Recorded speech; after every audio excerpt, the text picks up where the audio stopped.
நடந்து முடிந்த மக்களவைத் தேர்தலில் வாக்குச்சாவடியில் வைத்து அரசியல் கட்சி நிர்வாகிகளுக்கும் தேர்தல் அதிகாரிகளுக்கும் இடையே வாக்குவாதம் ஏற்பட்டது பரபரப்பை ஏற்படுத்தியது.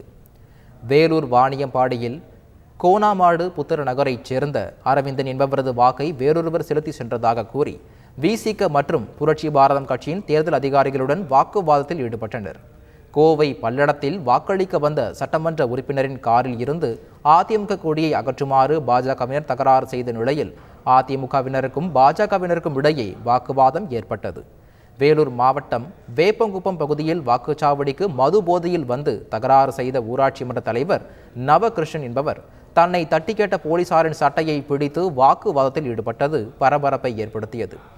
ராணிப்பேட்டை மாவட்டம் மேட்டூரில் இறந்து போனவர்கள் மற்றும் வெளியூர்காரர்களின் வாக்குகள் கள்ள ஓட்டாக பதிவு செய்யப்படுவதாக கூறி பாமக வேட்பாளர் பாலு வாக்குச்சாவடி முன் அமர்ந்து போராட்டத்தில் ஈடுபட்டதால் பரபரப்பானது.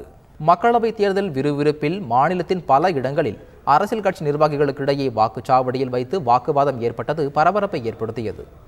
சேலம் முள்ளுவாடி கேட் பகுதியில் வாக்குச்சாவடி முன்பு வாக்கு சேகரித்ததால் பாமக மற்றும் திமுகவினருக்கிடையே வாக்குவாதம் ஏற்பட்டது. இதனால் சம்பவ இடத்தில் அதிவிரைவு படை போலீசார் குவிக்கப்பட்டது பரபரப்பை ஏற்படுத்தியது. தூத்துக்குடி எஸ் பிள்ளை மார்க்கெட் அருகே திமுகவைச் சேர்ந்த வெளிநபர்கள் வாக்குச்சாவடிக்குள் நுழைந்ததாக கூறி திமுக மற்றும் அதிமுக கட்சியைச் சேர்ந்த வழக்கறிஞர்களுக்கு இடையே வாக்குவாதம் ஏற்பட்டு கைகலப்பானது பெரும் பரபரப்பை ஏற்படுத்தியது. திண்டுக்கல் மாவட்டம் வேடசந்தூர் அருகே பாஜகவின் வாக்குச்சாவடி முகவரை வாக்குச்சாவடிக்குள் அனுமதிக்காமல் தேர்தல் நடத்தியதாக கூறி தேர்தல் அதிகாரிகளுடன் கரூர் மக்களவைத் தொகுதியின் பாஜக வேட்பாளர் செந்தில்நாதன் வாக்குவாதத்தில் ஈடுபட்டார். திருவண்ணாமலை மாவட்டம் கலசப்பாக்கத்தில் வாக்குச்சாவடி அருகே திமுகவினர் பணப்பட்டுவாடாவில் ஈடுபடுவதாக கூறி பாஜக வேட்பாளர் அஸ்வத்தாமன் தேர்தல் அதிகாரிகளிடம் புகார் அளித்த நிலையில் இது குறித்தான சோதனையின் போது அதிகாரிகளுக்கும் திமுகவினருக்கும் இடையே வாக்குவாதம் ஏற்பட்டது.